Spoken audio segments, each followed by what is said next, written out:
Un tavolo di concertazione delle categorie economiche allargato per l'occasione ai principali enti fieristici veneti è quello convocato a Venezia dall'assessore regionale allo sviluppo economico Roberto Marcato per ragionare in maniera unitaria sull'emergenza coronavirus, formulare richieste comuni e portarle al governo.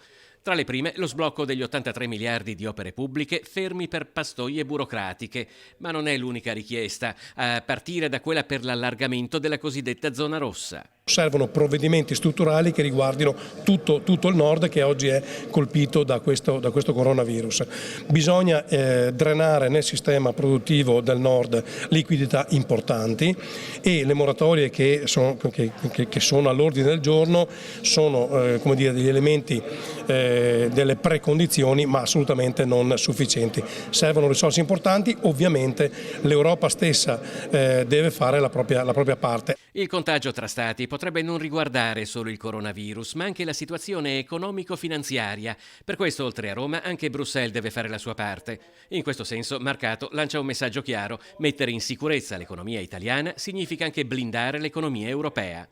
Al tavolo di Venezia non c'erano i sindacati. Il segretario generale della CGIL del Veneto, Cristian Ferrari, ha lanciato al proposito un appello alla Regione affinché si abbandoni la logica dei tavoli separati e si attivi una cabina di regia unica. All'orizzonte intanto c'è un incontro con le banche. Alle banche noi chiediamo un'attenzione particolare alle nostre imprese, cioè in questo momento particolare le nostre imprese hanno bisogno di avere le banche vicine a loro, devono avere il proprio istituto di credito che sia partner, che sia complice in questo momento. Non possiamo avere le banche che diventano un problema per le nostre aziende che hanno già dei problemi evidenti.